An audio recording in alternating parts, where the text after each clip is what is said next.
Ari Temkin, Big 12 Radio on TuneIn joins us. I was with Ari earlier today talking about the games, Baylor, LSU, and others. Ari, thank you very much. Craig and I here with you and Garrett.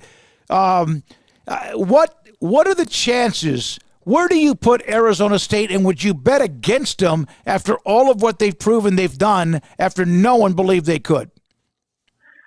Well, it's great to join you guys and super excited for the Texas Bowl tomorrow. I think it's going to be a really good one.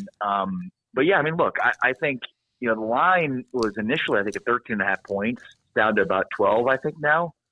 So, savvy gamblers are jumping on Arizona State at this point. They're 11-2 against the spread this season, which I think says a lot more about how they're viewed more than anything else. I think Vegas has kind of been wrong on them, and they've been adjusting all year.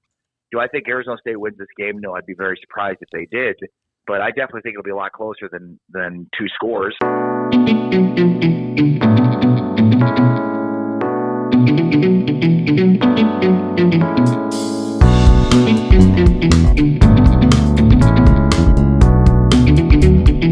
mean, I easy to take Arizona State plus 12 right now. I mean, they have proven people wrong all year. It should be a close game, but ultimately, without much history to go off of in terms of the college football playoff being 12 teams, we get 20 years down the road, there's a bunch of evidence that suggests there's opportunities for upsets, in this round, and maybe it's a little bit different. But at this point, college football has kind of always been chalk. That's why I expect Texas to win this game.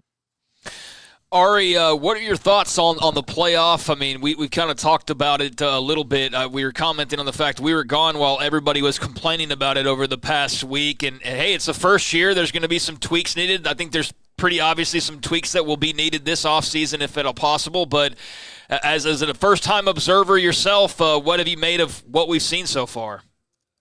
Yeah, I mean, it was disappointing. Certainly we haven't seen a ton of competitive playoff games, whether that be in, the BCS model, whether that be in the CFP model, the 2-team or the 4-team. So it's not much of a departure other than it was just more games that ended up being blowouts. It's probably most disappointed, by that final game, which I thought would be the closest one of the weekend. And, that one wasn't very close either. So, what I do think will happen this offseason is there will be discussion about those automatic bids. While I think the four highest ranked conference champs will get automatic bids, still I do not think that they'll be the 4 highest ranked seeds. I think that will end up going to the top 4 teams that are ranked. Although for that to be in the case next season, it needs unanimous approval from all of the conferences. It's just next year will be the last year that's needed for unanimity. So that I think that could be tough. But I think that would give us probably more competitive games, because instead of having matchups, I mean, it would affect all these matchups, starting with those, first weekend matchups. It probably would have been closer games featuring teams that were probably closer in where they should have been. So, yeah, my takeaway was probably the same as most other people, which is it was a very disappointing weekend. I expect there to be a little bit closer games. There wasn't. And does it mean that, SMU probably should have been in? Does it mean that some of the other teams probably shouldn't have been in? You can make the case for it. I think BYU probably enhanced its standing in terms of how, winning 11 games, beating Colorado, only losing to Kansas and to Arizona State. So it's not a bad resume. And, it probably only further solidifies that BYU got a bad draw here and further solidifies the Big 12 got a bad draw overall. Yeah, the loss to Kansas by BYU is the one that came back to knock them out. But they really weren't really in it anyway. Even before then, it just seemed like they were kind of floating around like some planet in orbit. And there's someone. Who is it? One of the things I thought that from the beginning with the Indiana-Notre Dame game, which was great because it was snowing and it snowed all day, but people forget, I guess, or have a very bad memory that a lot of the college football playoff games, even when it went to 4, have been blowouts. A lot of the BCS games, blowouts. It's not like even before then, blowouts. Is it like everyone thinks because they're doing it this way that it should be 27-24 every game? Right. No, I mean, yes.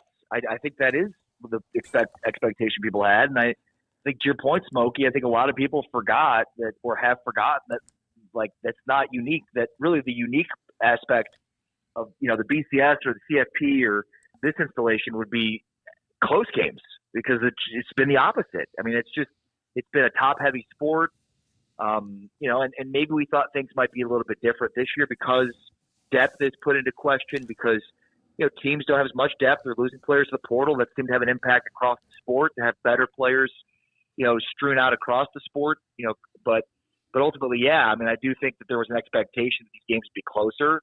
And again, we'll see over time. Like, you can always look at like the NFL and and throughout its history, it's like, well, there's never upsets. So like the one seed never gets through in 10 years or, whatever it was. There's these different trends that play out. They can kind of go on history to say, hey, these things don't happen as much. If we get 10, 20 years on the road, we've got a 12-team playoff or a 16-team playoff, and it's the same deal, then you start to look at it and be like, well, this is kind of the same as it's always been. These other teams have opportunities, but the talent discrepancy, the talent gap is just that much larger.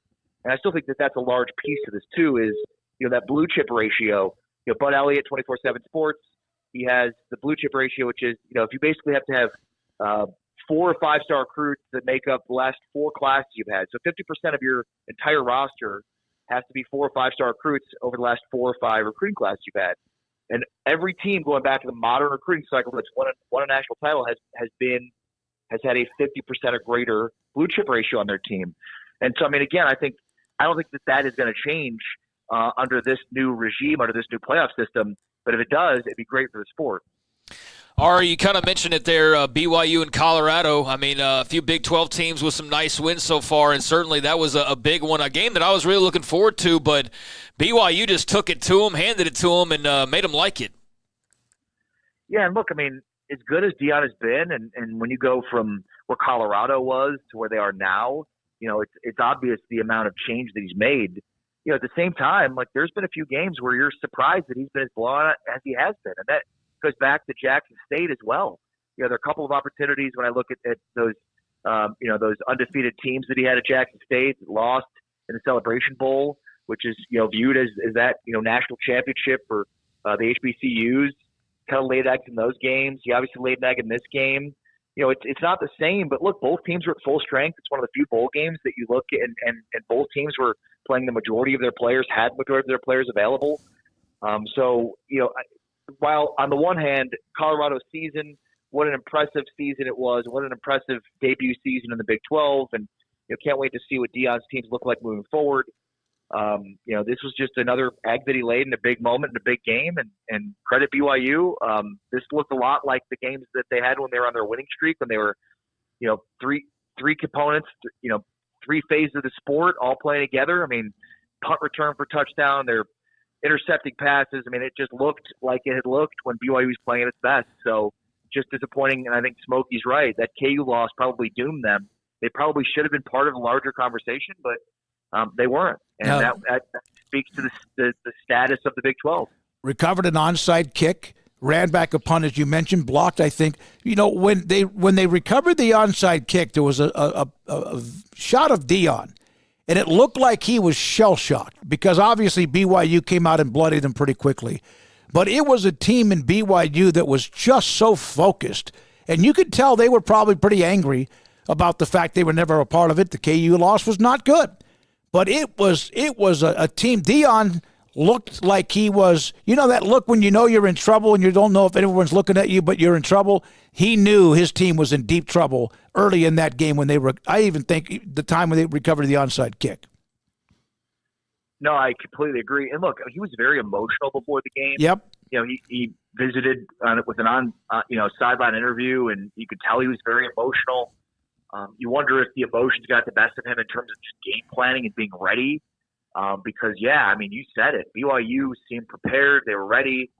And then there's the whole dynamic of all of the talk around the team in the game, where it was obvious that Dave Pasch and the ESPN crew were very, overly discussing Colorado to the point of not discussing much about BYU, despite there being great BYU storylines that have been well documented all season. I mean, they even got to the part with Connor Pay basically saying to them in their production meetings, hey, make sure to mention us too. And Dave Pasch, in retelling that story, was like, I'm sure the folks in Provo would love us to spend the entire game talking about BYU, which just seems so condescending considering like they had literally spent the entire game talking about Colorado, at which point Dusty Dvorak basically jumped in and was like, yeah, like we should be talking more about BYU. I thought Dusty handled it a lot better than Dave Pasch did. So that was just a weird dynamic too in terms of like the overall discussion for the game. and even the headlines coming out of the game. Like, it's great that the Big 12 has Colorado to garner such, big headlines, but it was, to the detriment of the league to celebrate BYU getting 11 wins. I mean, talk about a league having 2 teams with 11 wins. And that's impressive. That's a very impressive season for the Big 12.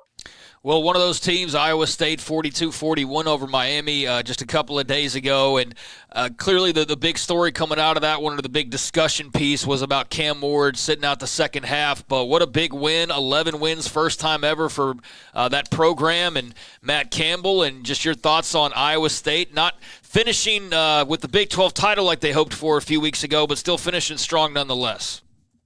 Yeah, and finishing strong despite, laying an egg in the Big 12 championship game. Yeah, I'm really excited to see this team next year. They should definitely be one of the favorites of the Big 12. Rocco Beck is an absolute stud. He makes mistakes, there's no doubt about it, but he's got a short memory. He's got some of the things you really look for in a quarterback. And obviously, his ability to lead his team down the field, in critical moments is key, because we've seen it now multiple times, and including in this game. Obviously the Cam Ward piece is part of it.